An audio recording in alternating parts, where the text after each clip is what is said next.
Hello, my beautiful friends. Welcome back to another episode where we are diving into all things manifestation, healing, becoming the highest version of yourself. And today, specifically, we are talking about healing your pink. More specifically, healing your feminine energy. Healing your pink is kind of a trend that's going on right now on social media, talking about finding the joy back with life, falling back in love with yourself, finding that self-discovery, healing, going through that journey, falling back in love with the color pink. This episode is near and dear to my heart because quite a few years ago when I was on my healing journey, I remember looking at other women that were healing in their feminine. They were in their feminine energy, they embodied femininity, and they were, wearing pink, they dressed nice, they wore makeup, and a part of me envied them because that's not where I was in my life. I was, traveling around in a school bus. I was grew up very tomboy-y, but I really envied these women that they presented themselves when they left their house. They knew how to do their makeup. They knew how to do their hair. They dressed nice to impress. I loved the way that they carried themselves, and I felt like that was so not me. I was also somebody that didn't like the color pink, and I would see other women wear pink and I'm like, oh, that's so lame. But there was a little girl in me that desperately wanted to love that stuff, to be like those women, and I envied them. And it wasn't until I slowly started to heal and fall back in love with myself and just like self-discovery, find myself, my purpose, my passions, that I started to like the color pink again. I started to dress up more and dress up for myself. I do my hair for myself, do my makeup for myself, in a very healthy relationship now where I feel like I'm a place where I can be safe enough to embody and embrace my femininity. So today we're going to dive into kind of what does it look like when your femininity is imbalanced, and how do you get back to loving pink and finding the feminine energy back within yourself, cultivating that safe space for you to embody your highest version of your woman essence. And a lot of us women, we go through this phase where we feel really disconnected from our womanness. Maybe we grew up with a lot of boys and we were the only girl. Maybe we have a really unhealthy relationship with our dad. My dad was not in the picture. I didn't have a healthy stepfather. A lot of the men in my life were very unhealthy figures for me as a representative. So I had a very unhealthy relationship with men, which led me to then be in unhealthy relationships with people that I was dating. There was a point in time as well where I was very much working my ass off and feeling like I wasn't getting ahead. I was very much in the hustle culture, the like toxic masculinity hustle culture, which I feel like a couple of years ago was also trending, of like work yourself to the bone, sacrifice everything, sacrifice all of your values, sacrifice everything that you love, sacrifice your friends and your family, because none of that matters if you can make a bag, which is so opposite for what we're supposed to be doing as women. Is very opposite from what we're supposed to be doing as women, which I'm gonna talk more about that, the difference between masculine and feminine and why that is. Maybe you're also not manifesting at the speed that you want to be manifesting. You're feeling not connected fully to your intuition. You're having a hard time listening to your intuition. You're feeling disconnected from your feminine energy. Maybe part of my story resonated with you at the start on seeing these other women that were dressing up and just feeling like that's so not me, so I can't, and unsure about the changes that you go through in order to become that. Like, I remember thinking that I was so opposite from these women. How in God's green earth am I going to become like that? Even though that's something that I'm desiring. I almost felt bad for wanting that. I almost felt bad about myself and poor about who I was, because that was an image that I would like to obtain one day. And it felt so wrong because I feel like I grew up in a place where, especially growing up with boys, it's like, you're not supposed to like makeup. Makeup is so dumb. You're not supposed to do your hair. It's so dumb. You're supposed to be more tomboy, when you're growing up around boys. A lot of my friends growing up as well, we're guys. I didn't have a whole lot of close relationships with women. And all of that affected my adult life and me discovering myself and finding myself. But I desperately wanted a healthy relationship. I wanted to be in my femininity. I wanted to love these like girly things that everybody liked. I wanted to be creative. I wanted to love myself and love my body and like receive and not work as hard. Like, these were desires that I genuinely had and I didn't know how to obtain them. So if that feels like I'm talking about you, I have been there, and I'm still on the journey. We're always growing, we're always learning, we're always trying to balance and harmonize ourselves. But I pray this video really helps you out and gives you the steps and the tools that you need in order to start to heal in these specific areas. Now, the first thing I'm gonna say is we all have masculine energy and feminine energy. We all do. Men and women both have these energies. However, the energies of the two are complete opposites of one another. Your masculine energy, this is very logical. This is very working. This is your action. This is all about doing, okay? Your masculine energy is very much go, go, go. It is doing, whereas your feminine energy is the opposite of all of these things. Your feminine energy is receiving. It is emotional. It is relaxing. It is your creative side. It is all about being, okay?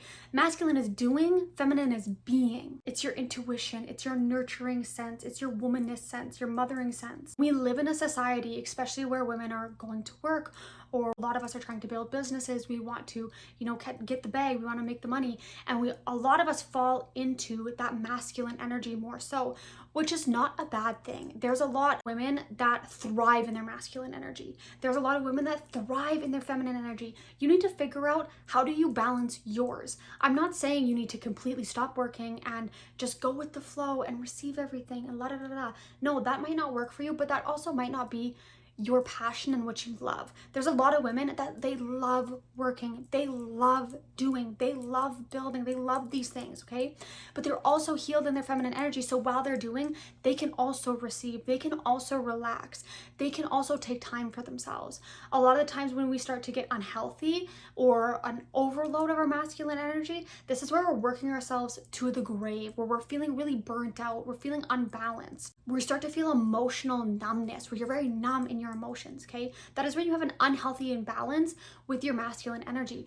But on the other side, when you're unhealthy in your feminine energy, this is where you have the overload of your emotions. You're overwhelmed lots, maybe you're self-sabotaging every time that you go to do something or you want to create something, you just self-sabotage. You're getting depressed, you're kind of like all over the place emotionally, you're not creative, you feel like you haven't found your purpose, you feel like you don't have your passion. These are all things that go when these energies are in balance.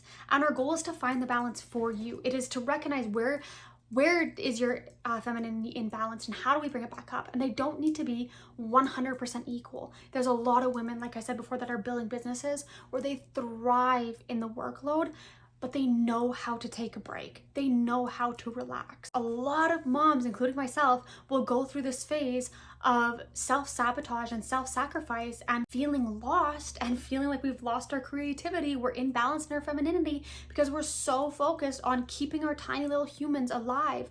And we'll self-sacrifice our time, our creativity, our wants, our desires, our needs in order for the family to thrive, in order to take care of our kids. And if you're a mom, you know exactly what I'm talking about. Like, when was the last time you took a break? When was the last time you were able to shut your brain off? When was the last time you left your house without feeling guilty about it? When was the last time you took yourself on a date? When was the last time you found yourself doing something creative that you loved before you had kids? Right? It's probably been a long time, hence why you're watching this video.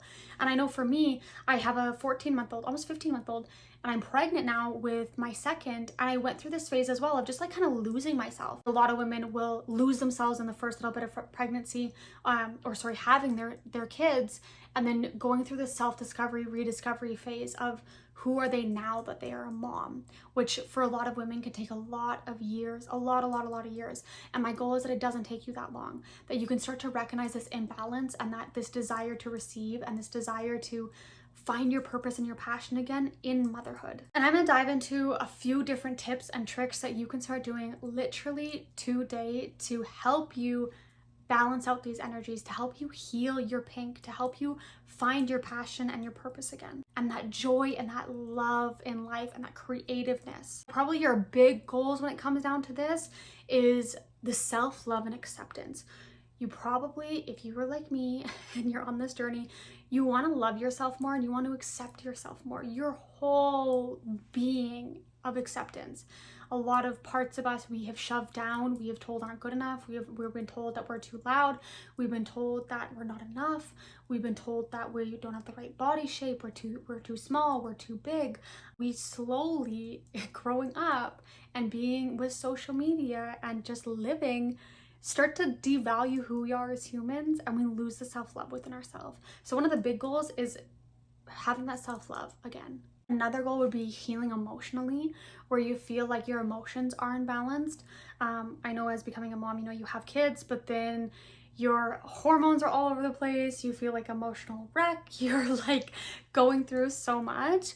Trying to heal yourself emotionally so you're not like going through these big ups and downs and can kind of recognize yourself and work on your nervous system regulation to figure out kind of, am I in fight, am I in or flight, am I in fawn, am I like, what am I going through, and how do I regulate my nervous system back down to a place where I feel safe. And the last big section of this is that self-discovery, and finding your purpose, finding your passion, figuring out who you are outside of being a mom. And I talk a lot about being a mom because this is the journey that I'm on right now, and this is, I feel like a lot of women we're going through is, who are we outside of motherhood? Who are we? More than just being a mom, what do we love?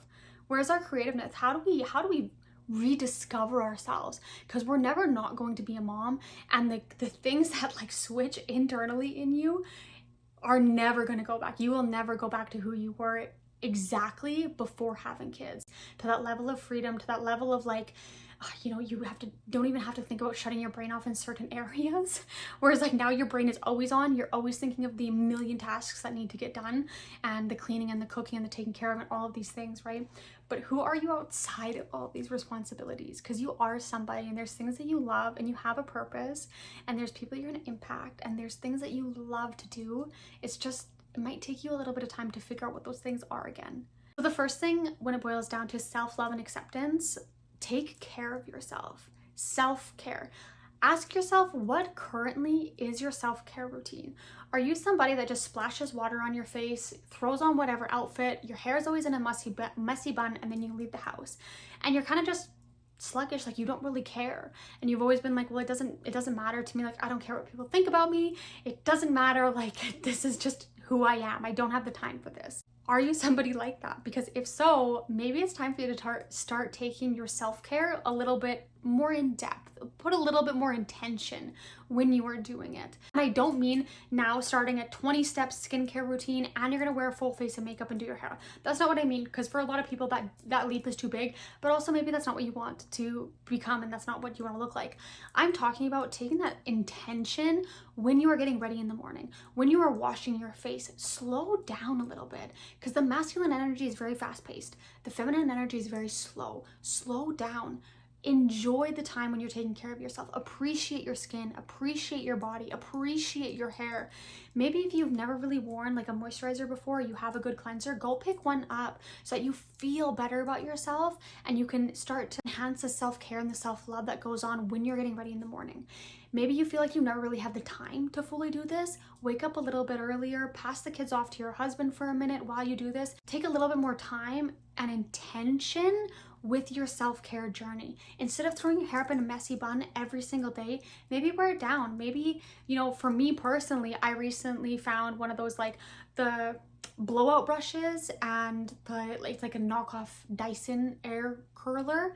Because I am terrible at curling my hair, but I recently found one of these and I've been testing it out, and I'm finding that as somebody, for me, it's way easier to curl my hair like this. But I'm also loving the time to make myself feel good. I feel good when I look good. I feel 1,000 times better about my day, about myself, about my confidence when I'm dressed nice, when my hair looks good, and when I feel a little bit more put together. Taking that extra 10 minutes in the morning is dramatically different for your day. Maybe this is you going out to get your hair done. Maybe this is you going out to get your nails done. Just do something self-care for you and make it a practice every single morning and every single night to be more intentional when you're in these routines versus just rushing through it and then going on to the next step. Which brings me into my step 2, which is slow down. And if you have a really hard time slowing down, this is one of the hardest things for me. Life will make you slow down. If you don't slow down, it'll make you. A lot of you guys listening, you're probably one of the people as well where you're go, go, go, go, go, and then all of a sudden you get hit with like the biggest sickness ever, and it literally puts you in the bed for like a week and you can't do anything. That is your body's way of telling you, slow the fuck down, or I'm going to make you slow down. Like, we can't be operating this quickly all of the time. We need time to relax. We want time to relax. My car, the exact same thing. I will often have car troubles that are always with my brakes. This is from every vehicle that I've driven, and I feel like I'm kind of finally starting to overcome this hurdle, but I'll always have car trouble with my brakes. And it's like, what is that telling me? And it's usually I can't brake. Like my brake pads are gone, my brake lines have fallen off and weared, like just something with my brakes always happens. But it's like, I can't slow down. That is the universe's way, God's way of being like, hey, you need to slow down. I'm trying to give you this warning sign. I'm trying to show you, if you don't slow down, you are going to get injured. You are going to get in a car wreck. You're going to need to spend so much more money to fix your car if you don't just slow down. So the universe and God's going to start sending you signs to make you slow down if you don't slow down. Maybe even schedule in things for yourself where you're forced to slow down. Just take up a yoga class, because you can't go fast through yoga. Go book yourself a massage where you're forced to sit and relax for that hour while you get a massage. Also, if you're somebody that your love language is physical touch, I strongly recommend going to get massages, or figure out what your love language is and then do that for yourself, for your self-care. Like if your words of affirmation, if your love language is words of affirmations, take some time to speak kindly to yourself. If you're physical touch, go give yourself some massages. If you're gifts, go buy yourself something nice, treat yourself. Figure out what your love language is and do that. That's just like a side note. You can also go do sound baths. That's something that I recently started doing. Those are in a place where you're forced to slow down as well. You're forced to take that time. Maybe pick up painting. Just figure out things that will bring you to a place where you have to slow down and your mind isn't going 100 miles per minute. The third thing I'm gonna say, especially for my moms, take you dates. Take yourself out on a date. Once a week, once every 2 weeks, where you leave without the kids, without your husband, take a couple hours for yourself and go on a date. Whether this is you just go for a walk, or you pick up yourself up a coffee and you hang out at the park, or maybe you just walk through the mall. I don't necessarily recommend that, because a lot of the times you want to be doing something that's quieter, like slowing down. For me personally, I really need the slow down aspect. So when I go on these dates, I make sure that I'm not somewhere that's like super busy or super crazy. Like it's a forced time for me to relax and to calm my mind. But take yourself out on dates. Go to a restaurant, go to a cafe. Time for you to shut your brain off, not worry about the kids, not worry about your responsibilities. Just focus on you. The first time is going to be really hard. The first time I booked this into my calendar, I just pretended that it wasn't there, and then we went past it. And then the next week I was like super irritable again, and then it came up and I was like, I made plans with somebody else to make sure that I was forced to go, and now I'm accountable to leave the house without the kids. But now I'm at a place where I'm like, I look forward to my Wednesday nights where I just spend me time. And it has made the biggest difference in my mental health, especially as a mom, and in my peace levels throughout the week, in my calmness throughout the week. Like, it's a dramatic difference.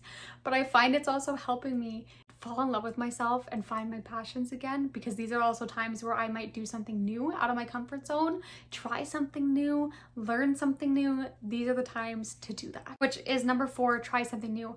Try new things, book yourself for new classes, try the yoga, try the Pilates, try, the painting class, try crocheting, try knitting, just try something new, especially for your self-discovery. Like, who are you as a mom? What do you love now? You need to figure those things out. You need to go through that trial and error process of things that you love versus things that maybe don't click. Try baking more. Like, anything that you have not done before, or maybe you haven't done in a really, really long time, write down a big list of all of these things, and then once a week or once every 2 weeks, once a month, doesn't matter, just minimum once a month.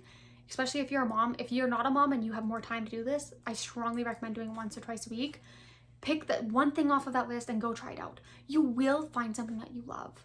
And if you already have an idea, there's probably something calling to you at the back of your mind. Like, maybe you have the camera that has been sitting on your ledge and collecting dust, and you look at it all the time and you're like, oh, I miss photography, or I miss videography. For me, it's like that content creation. I love this stuff. I love creating. I love yapping. I love all of this. And now that I'm falling back into it, I'm doing it more. I'm happier. I'm feel that self-discovery coming back into my life, and it's such a beautiful feeling.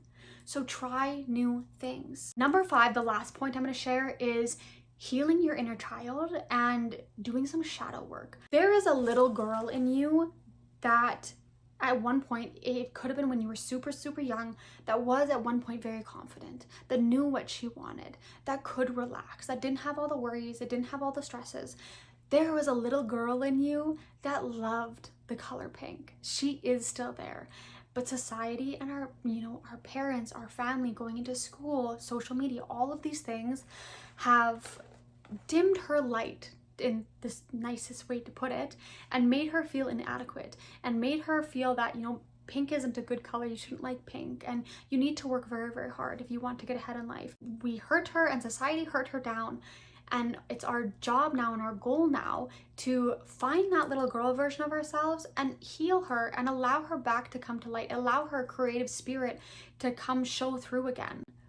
And also with the shadow work, if you've never heard of what shadow work is, it is basically all of the things that throughout life you have kind of deemed as bad and shoved down into a box. Because everything is neutral. All of the characteristics, traits are neutral. Everything that happens to you in life is neutral. All the personality traits you have are neutral.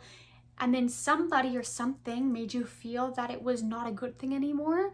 And so you deemed it as bad or negative, and then you kind of shoved it down way back into your subconscious. Perfect example of this is maybe you were somebody that when you were really, really young, you spoke in front of people, and it could literally have just been in front of your immediate family.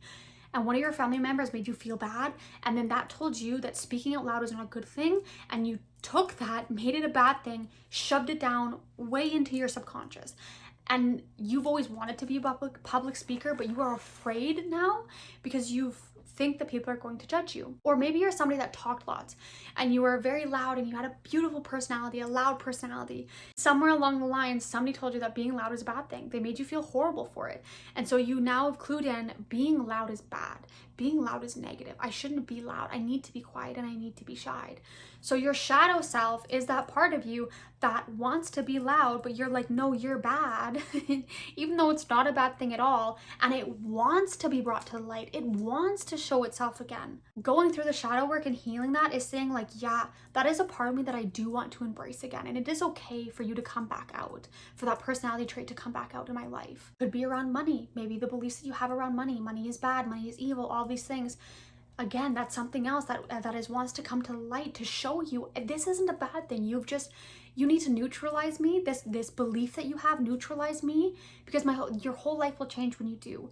So a lot of the feelings that you have in your waking day when you're walking around of, this makes me feel uncomfortable, or this makes me feel anxious, this gives me worry, whatever it may be, sometimes that's your shadow self speaking to you. The same way that when I used to look at these women that would dress up nicely and take care of themselves and they were wearing the color pink, whatever it may be, and a part of it, I would feel uncomfortable almost when I was seeing them. And it's like, why am I feeling uncomfortable? But it's because if I were to do that, I would have felt uncomfortable. It was a shadow part of me that from my childhood I deemed as a bad thing, as a negative thing. And through obviously this big thing of learning and healing, I'm now in a place where I'm like, I am confident in who I am. I'm confident in the way that I speak. I'm confident in the way that I dress. I love who I am now. My goal for you is that you also fall back in love with yourself. Rediscover who this new 2.0 version of you is that just blossoms into the most beautiful person ever, that you find yourself and everything comes to you and you can relax and you heal and fall back in love with the color pink. I pray this helps you guys out and that you start to heal and fall in love with yourself and have that self-discovery, and I look forward to seeing you again in the next video.